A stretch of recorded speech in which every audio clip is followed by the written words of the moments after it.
Hey everyone, what's up? Hope everyone had a good weekend, and I hope you all survived Pride month.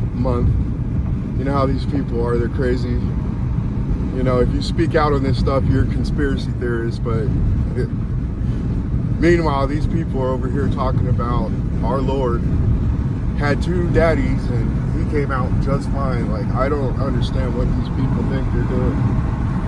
But it's been like, what, 4 or 5 days since I came out with the video. I was glancing YouTube again, just trying to get more angles, see it through other people's eyes. People think just because they use the word jab, that makes them sound like they're smart and they know what they're talking about when it comes to sport of boxing. They're still pushing that this jab is going to be key. The jab wasn't even key in the Sean Porter fight. You know what I'm saying? And people are kind of downgrading Terence Crawford's jab. And Crawford is kind of aware of this too. He's like, what about my jab? When he was asked about Spence's, terrible jab, this fearsome jab that, people still believe it's the jab that's breaking people's eyes. Again, I don't know what to tell you guys, man. I really don't. It's on film. It's good to use evidence. It's good to always, look at the truth and then make your decision, instead of just parroting and copying other people, which is what majority of people do today. But Terence Crawford, he's like a Mayweather in a sense. I'm not saying that he's like on Floyd Mayweather's level. Again, we can never know that at this point. And of course, Mayweather was just, I don't know, probably one of the most ridiculous fighters I've seen in my lifetime, easily, guys. Floyd was that dude. I met him in Vegas, 2001. It was right after the Castile fight. It was called Club O back in the day in Caesar's Palace, and Kevin Kelly was there and Leonard Ellerby was there. Floyd was a very grounded, down-to-earth dude. I remember telling my friend, like, hey, that's Floyd Mayweather. And Floyd overheard us. That awareness that they talked about, how he could hear people ringside, that stuff was real, because he came and walked up to me and he was like, what's up? And I was like, man, you got to be kidding me. I was like, you're going to be a great fighter, man. You're going to be a very great fighter. And he's like, I know. But, typically people in that situation, they won't come up to you and shake your hand. So I thought that was pretty cool, especially being a fan back in the day. But, Mayweather didn't have to rely on the jab, and when he went to the jab, it was a very good jab. Same with Roy Jones Jr. There's been plenty of fighters where they've had great jabs and they've not displayed them. Plus, I feel people have kind of forgot what a jab is, because you guys are used to, Tim Bradley even spoke about this stuff, this volume punching that they do today. People are getting credit for effort regardless if punches are landed clean or not. It's the effort that a lot of these people are scoring. And the people, you're kind of being groomed to think the same way. And then you go back and you'll watch a Larry Holmes and you'll see what a real jab is. Jermaine Taylor, watch him. Before he started fighting all the top guys, he was knocking down people with his jab and things like that. I don't think you guys know what a jab is today. You know what I'm saying? I really don't. But whenever you want to see a fight where Crawford uses his jab pretty good, it's a Beltran fight. Again, you guys can say what you want. When I look at Errol Spence even fight very low level competition, the jab is still more of a smokescreen, a sleight of hand tool for him to set up his other shots and close that distance and things. I never really bought into the pound for pound skills where they have Errol Spence, and I've never really bought into this jab. And in fact, we showed you time and time in film again, like he typically will get countered off the jab and things like that. It's not a jab that's designed to hit people in their face. It's more of a sleight of hand smokescreen type thing. But Terence Crawford, when he does unveil the jab, It's on point. It hits people in their face. It's, you know what I'm saying? And we've seen him use it the same way Errol Spence does too. And like Lomachenko and those type of guys, the sleight of hand type style of jab that's being shown today. You know what I'm saying? I think that's the Eastern European style. Although Kovalev had a very great jab. Kovalev's another guy to check out if you want to see a great jab. And even Golovkin, and I'm not a Golovkin fan, guys. You know, it's not like he was sitting, when it came to higher level competition like Canelo, I think his jab wasn't that effective, although HBO was giving him so much credit for landing like a slew of head punches, and it just did not translate. We could probably come out with a video on that, because I know I'm going to catch crap from that from you fans. You know, again, we just look at film, man, and we always do our research, and I can prove to you that I know that wasn't the case. He was throwing that volume jab, just like Errol Spence, but Golovkin does have a very good jab, and again, it's a pretty fierce tool that he uses to back guys off into the ropes and things like that. But this myth about Errol Spence's jab, again, I don't think it's the biggest deal as people make it out to be. Even when you look at the punch stats on common opponents, Errol Spence only landed 30 jabs out of like 500, I'm going to say 400 attempts against Sean Porter. I'm doing this from the gut. You guys can definitely go do your research and correct me in the comments section. I never mind that. But against Terence, he landed about 30 out of 400 attempts on Sean Porter. Sean Porter landed 30 jabs, and I think he landed at a higher percentage, like around, I don't know, 15%. It was like 30 out of 100 something jab attempts, unlike Spence. So they both landed the same amount of jabs when they fought each other. Now what's crazy is Crawford landed about 30 jabs on Sean Porter out of like 150 attempts. And Sean Porter only landed like 10 jabs out of like 100 attempts on Terence Crawford. You understand? That's just to further kind of kill these narratives that you fans be parodying off each other, you know? So again, I don't think the jab is going to be that big a factor. In fact, the jab, I think, is going to work more in Crawford's favor than it is Errol Spence's, to be quite honest with you. And again, I don't say this stuff just to hate, guys.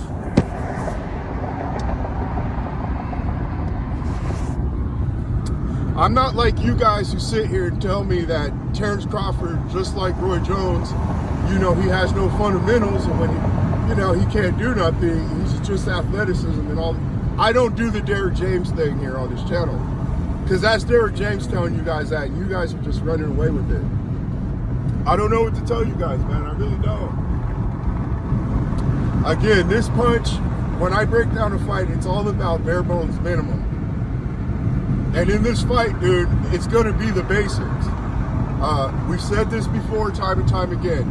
Punch placement and timing are going to play a very important key role in this fight.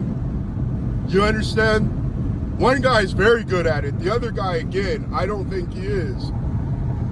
When I'm sitting here watching him button mash against Vicky Garcia, we showed you the video where he himself said he tried to get Vicky Garcia multiple times out of that fight. You know, and we're telling you about punch placement and timing. There's a very important reason why that's the case. Again, I'm not sitting here trying to hate on your dude, just blind hating. Another thing is setting your feet. People don't understand this is a battle of setting your feet.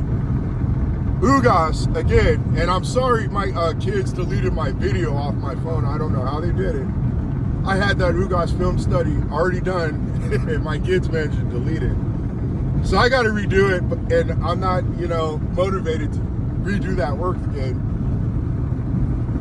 We did do a Kell Brook one. Maybe I can drop that one that I did back in the day. And you, dude, again, let's just stick on topic, but the feet. This is going to be a fight where Spence is going to have a hard time even setting his feet, guys. You're not going to be like Ugas where, you know, Ugas is going to walk to you and stand in front of you, and then you get to do what you want, move how you want, set your feet when you want, That's not how a Terence Crawford fight goes. You ask any of those guys, Sean Porter, anybody that he's fought, even his sparring partners, they're going to tell you that it's very exhausting fighting Terence Crawford, especially mentally. Terence Crawford sees multiple things at the same time. And in one sequence, he can do things that covers multiple things. You know, he's going to set up the angle.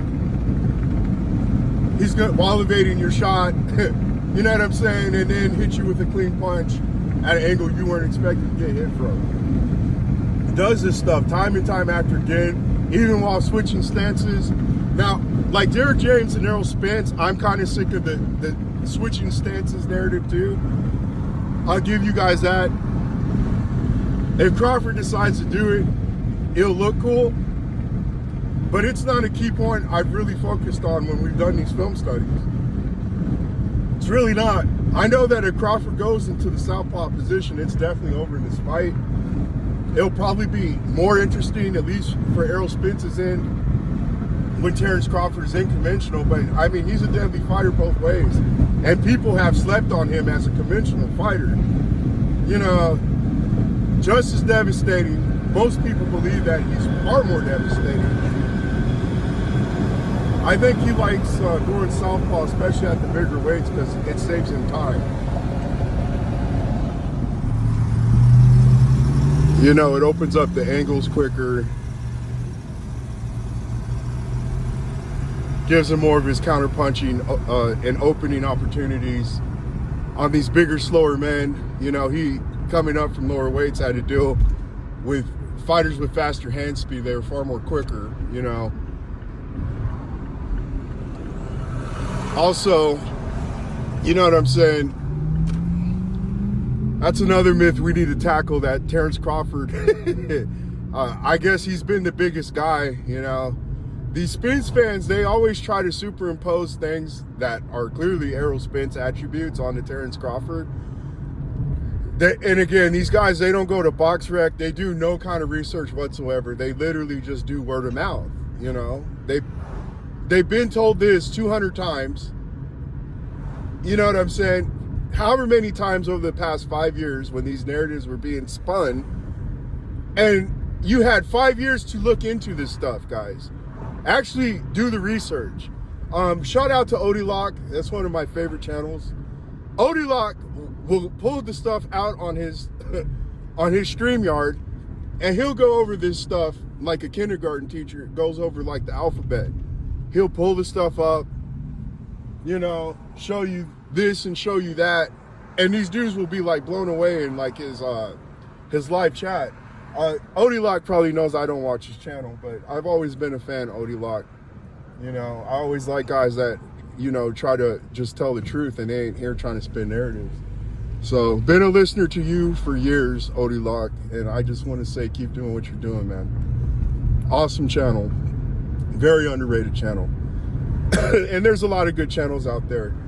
But a guy like Dak Prescott, for example, was 5'11", almost 6 foot, you know, and that was a fight that Crawford fought on short notice. It's a very good fight to reference.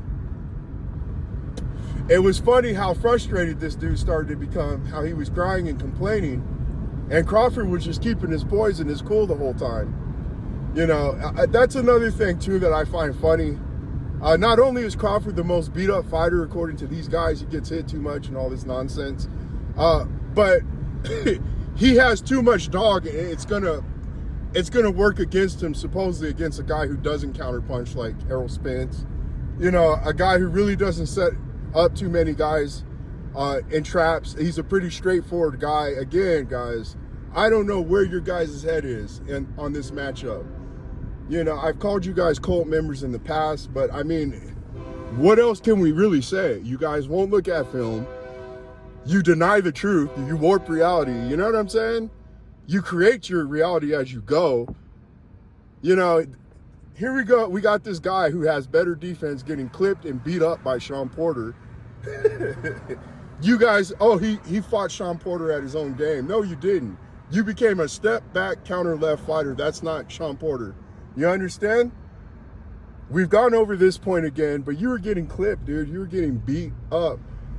And this is what I'm saying. I've never seen Crawford get sequenced as much as Errol Spence, yet he has the worst defense than Errol Spence because of Gamboa 9 or 10 years ago. You guys can say the Mean Machine fight. That's cool. Mean Machine was definitely an underrated opponent. There could have been a plethora of factors that could have played into that. Like Crawford was basically in purgatory in his boxing career because people were trying to play politics and all this other nonsense, trying to age him out and everything else. I think everything's backfired on them. But I don't think he was motivated to fight a Mean Machine. Then you come to find out that him and Bob were having issues money-wise, and they even tried to get Crawford to take less money during COVID as well with the Kell Brook fight. So again, could have been a plethora of issues. You know, I don't think he was motivated to fight these guys, to be honest with you. I don't. I think he was very mad that he wasn't getting these fights and what these dudes were doing to him. They weren't even saying his name, guys. On the teleprompter, they wouldn't even put, they tried to act like Terence Crawford don't exist. You know, even with Errol Spence after he came back from his car accident, and I think he was at the Canelo fight. I forgot old boy from ESPN. I already forgot his name. But they asked him, like, who'd you want to fight? And this dude still was not mentioning Terence Crawford's name. And he even told him, like, say Terence Crawford's name. And this dude was still saying how he's the big dog, the big fish, and all that nonsense. Still didn't even want to say Terence Crawford's name, man. But now Terence Crawford finally has what he wants. Something that he's been wanting. I think you're going to see a different Terence Crawford in this fight, man. He always shows up and shows out, especially at his big, important fights, which are the hardest, you know, on paper, fights of his career, like the Postals, like everybody else, like the Gamboas. You know, I think you're going to see something crazy. I really do. I think you're going to see kind of like a Floyd Corrales type performance in this fight. It might be hard the first couple of rounds because Spence, I think is this going to be new territory for him. I don't think his ego is going to be able to deal with what's going to occur to him. You understand? He's not going to be able to deal with it when a guy can hit him at will, can hit openings he's not aware of. Getting countered from the jab from the outside. Crawford, he knows how to take away people's jab, guys. He really does. Especially against tall, lengthy guys. Postal, you know, another example. He's been doing this his whole career, guys. Against bigger men, especially those who are known for their jab, like a Postal. You know? Postal, however you say his name. The first thing he did to Postal was take away his jab. Just watch the first 2 rounds. Look what he does to the jab alone, guys. And that's a jab designed to hit you in your face. And then watch his Postal even throws, he tries to hit him with the 1-2. Because you notice that Crawford was starting to dip down low to his right. So he's told himself, I'm going to jab and then I'm going to follow through with the sweeping right, straight rights and things like that. Crawford took that away from him too, guys. And started countering that. You guys got to watch the film, man. And I'm telling you, Spence is jab, bro. Again, you're already doing half the work for Crawford. You don't even try to go for men's heads. You do it to punch at them, to kind of blind them and things like that, man. Crawford's going to pick you apart, bro. I'm trying to tell you guys right now, man. Hell, it's been, what, 3, 4, 5 days since I came out with a video, man. It's actually boring to me at this point to continue to talk about this subject, to be quite honest with you. I've said nearly everything that I've needed to say about this matchup, and we're still a month away, you know.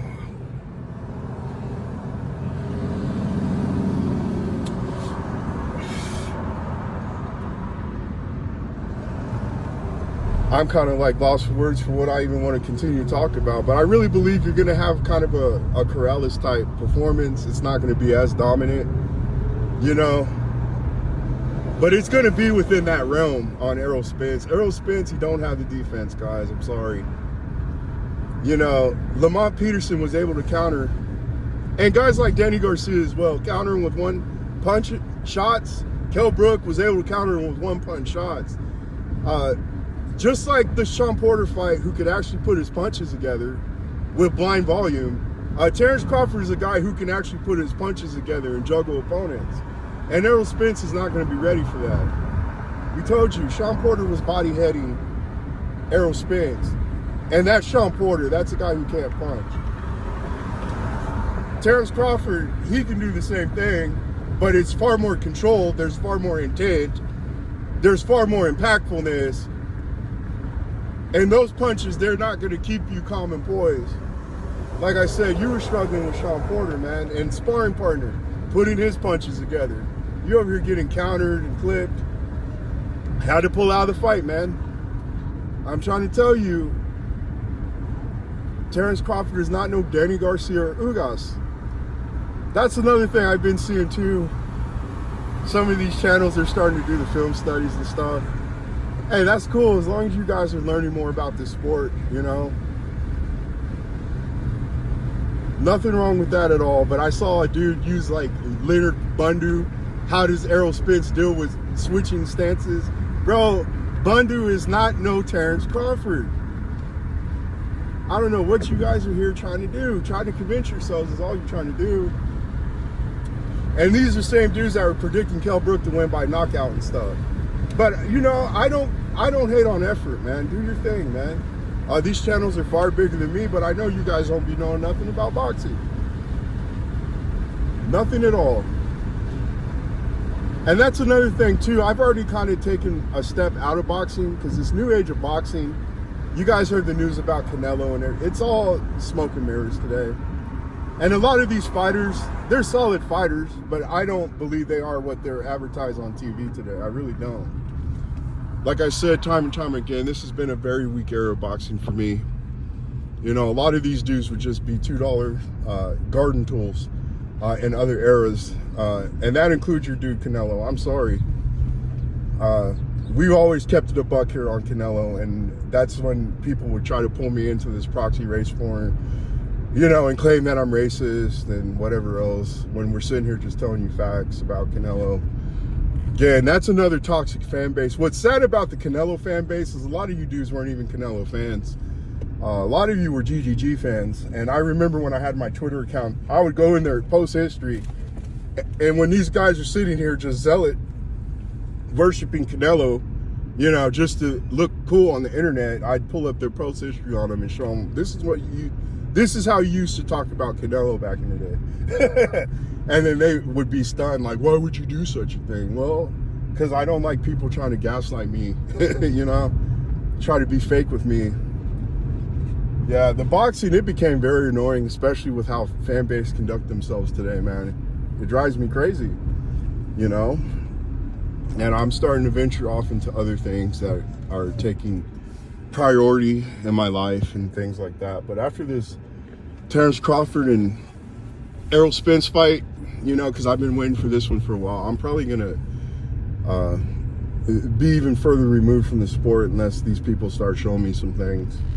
You know, we got some good boxing. Is it this weekend? We got what's his name versus Stanionis. We're gonna see how that ailment affected him. And we got Jared in his boots, you know. A guy with like 30, how many fights does that guy has? He has like a lot of fights, man. You know, we'll see how he does. We'll see how both guys do. I am kind of excited about that. I think they fight the same weekend coming up here shortly. But this is me just BSing, guys. You know, the myths and the legends that are already around this fight, the jab, the skills, the defense, and everything else, and the lack of skills, and even how you guys got to disrespect Roy Jones to get at Terence Crawford, dude, that drives me crazy. And it lets me know you guys are truly casual, man. Roy Jones had a very good fundamentals, and he had a very great boxing mind, guys. You guys got to do your research on that. I don't understand how these things are created and how they just take off on the internet, dude. You guys don't know what you're talking about. Roy Jones has a very excellent boxing mind. I don't care what people say. His only problem, and we've seen guys like Lomachenko do this, they like to show off and do all that type of crap. You guys will talk crap about Roy, you won't talk crap about Loma doing that stuff. But I don't know, man. I do not know. I just know that I'm at a point where this boxing is like, you know, it was cool when I was young, but, you know, things change and they progress and they turn into something else. And, you know, PBC, they're finally doing what they're supposed to, but that's because I think they're just trying to impress Paramount, who took over CBS Sports or whatever.